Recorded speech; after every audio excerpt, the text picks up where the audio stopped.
In our shop, we use a product called Saman stains.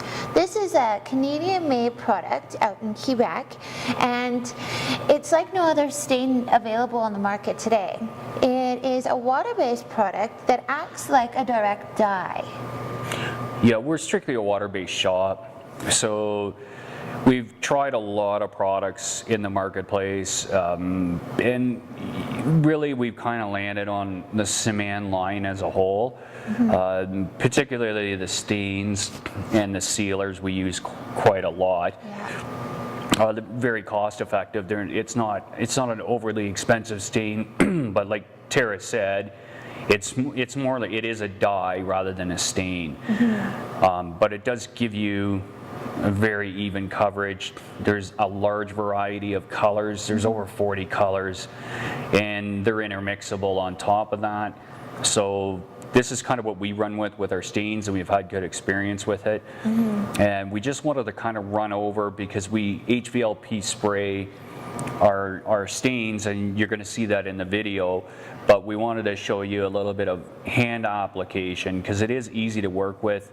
It really eliminates any lapping, and the one thing I find with it, it's very concentrated. It's very strong. Yeah. So we really recommend for people when they're starting with these stains to reduce it a 1-to-1 ratio with water, distilled water, just till you get comfortable with it, because you can always darken it up if it's not dark enough in the first place. You can add layers to it rather than starting out too dark and you're pretty much stuck with it if it's too dark, or you have to re-strip it out. Yeah, you can always go darker, but it's harder to take it back. Definitely difficult to go the other direction. Yeah. So, like I said, we always recommend people do a 1-to-1. Saman also makes a graduated staining kit, which has a mixing bottle in it and a syringe for measurements, as well as an applicator sponge and then a wipe-off cloth too. And gloves. And gloves. And these are affordable too. They're not really expensive, about $10 a kit. Yeah. The majority of it is definitely reusable if you just clean it. And then they have the entry-level staining kit, which is basically just an applicator sponge and a wipe-off cloth. And your gloves. And your gloves. Yeah. And yeah, that might be something that we should. You might want to wear gloves, because it is a very, very pigmented stain. So, like I said, it's a dye. So it'll stain your hands. So, you might want to wear gloves. Aside from that, it has no odor. It is water-based. It's quick drying. It's pretty fast drying. Yeah. Generally, when we stain something, we'll let it sit for overnight just to make sure that it's dry before we seal it anyway. Yeah. But this is it is a pretty fast drying stain. If you don't want to buy either one of the application kits, a standard paper towel or a microfiber cloth, or like we mentioned quite a bit, a Wonder Rag is a great thing, and a standard sponge. We just suggest you test it first, make sure you're happy with the results. But we'll let Tara do a small piece of wood here, and you can see it at full strength. We're not going to dilute this. And this is clay. It's one of Saman's colors. It is a dark color, but you'll see how it applies and basically how it works. All right. So before you get staining, what you want to do is make sure the lid is securely on and give it a good shake. What happens is the pigment can settle if it's sat for too long, and it'll settle at the bottom. So don't be afraid to shake it upside down and get that pigment loose from underneath. And this you should do this every time before you use it. So basically, I got my applicator cloth, and a little bit goes a really far way, so that'll be plenty.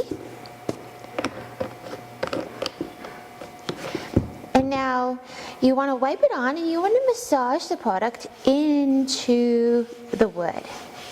So don't be afraid to put a little bit of pressure.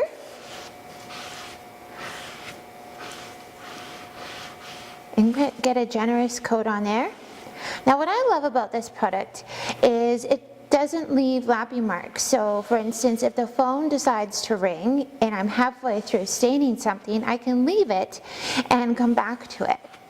And you can see just wiping off the excess, I'm just going with the wood grain. There you have it. So if you wanted to go darker than this, you could apply a second coat. If you wanted to go lighter than this, you could dilute 1 part water to 1 part stain. Now keep in mind, when you are staining, this looks quite chalky and quite flat. As it dries, it'll lighten a bit, but once you put your coat of sealer on top, it will darken significantly. So if you're nervous about the depth and the color of the stain, do an inconspicuous area of your furniture like the underside, stain it, then put a quick coat of sealer on and you'll see what your finished result will be. Absolutely, and another trick to getting an idea of what the tone of the stain, once the stain is dry, if you take a damp cloth and you give it a quick wipe with a damp cloth, it's gonna darken it up, and not like Tara just did, it has to be dry, so make sure that it's dry. Oops. But if you give it a wipe with a damp cloth once it's dry, it's going to give you a closer idea what it's going to look like sealed, if you weren't in a situation where you could put some sealer on it. It won't be exact, but it'll be closer. Awesome. So next up, we're going to show you how we spray the stain using an HVLP sprayer. I have Erin's table here, and if you watched part 1 of the video, we showed you how to chemically strip the table. Now in part 2, we're going to show you how we apply the stain. We primarily HVLP spray with the Eurolex 6900, our stains, sealers, paint. Primer. We're going to show you basically spraying this top. And I like to start with thin, even coats. So at the minimum 2 coats, and this is reduced. We basically, depending on which stain we're using, which color, we will go from a 1-to-1 reduction to a 3-to-1 reduction. The darker colors, we tend to go a higher reduction. It just applies better.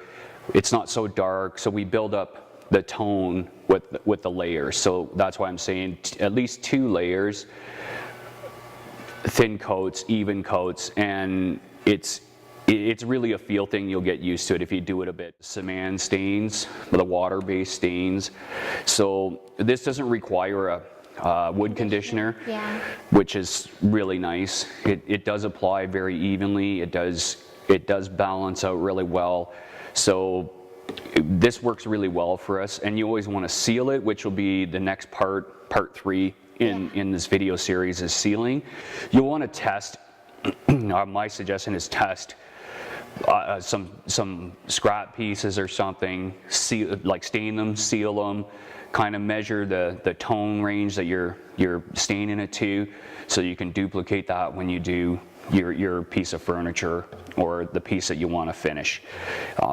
Aside from that, a damp cloth, we just wipe it down with a damp cloth beforehand. It's kind of our precondition, and what it does is it opens up the pores, the wood grain pores a little bit, and it does tend to make the stain take a little more even.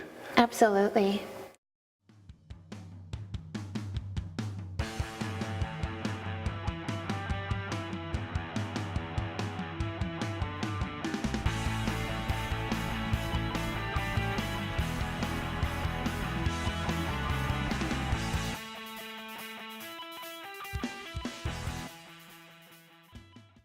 The point where I'm going to do the second coat of the stain. That's to even it out, to balance out, to give us the tone range that we really want to achieve. A couple little tips though, and a couple little things I wanted to mention before I go very much further and do my second coat. What I've done is rotated the table the other direction. When you're spraying a surface, especially this size, you want to keep the gun as horizontal going across as possible. Because of the reach and the distance in the table, I'm having to spray on a little bit of an angle. So what I've done is basically rotated the table to give it a little bit better coverage from the other side of the grain. So I'm spraying from the same side, and I'm trying to hit the grain in the other direction to give me a good solid coverage. Secondly, we've had to mask off the rails, the sliders on this table because we weren't able to remove all the components, which we normally do. This one was laminated together, so we've masked off these rails to prevent getting sealer and stain on them, which is going to cause binding for the customer at the end of the day. So we've masked them off, but in doing so, we've started spraying with the bottom side, and you always want to start with the bottom side and finish on your top side. I'll go into that a little bit further and you'll see why in a third part of the series, which is sealing. But when we've done that, we've caused a little bit of, and sprayed from the underside, we've caused a little bit of hollowness in the ends where the masking was blocking, where we're able to spray it. So all you do is just fill those edges in manually or by hand. So you can still balance that out. It is an inside edge, doesn't really ever show except when you take it open to put in the leaves.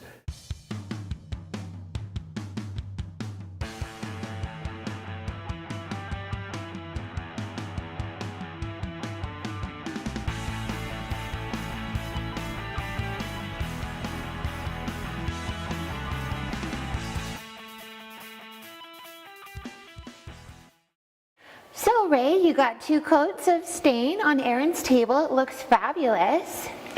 Yeah, we put the 2 coats on, and we've intentionally left it a tint lighter than we really want to go to. And we'll explain why in the third part of this series, which is sealing. With 2 even coats on the top, it will look a little bit patchy or hollow in areas. Don't be too concerned with that. It really does even out once it seals, but we're going to explain a little bit more about that with the sealing process. We're basically finished with this. We hope you like this part of the series, which is the 3-part series. And please subscribe and like our videos if you enjoyed them. We'll have a lot more videos coming. Yeah, we got lots of projects in store. Lots of projects in store.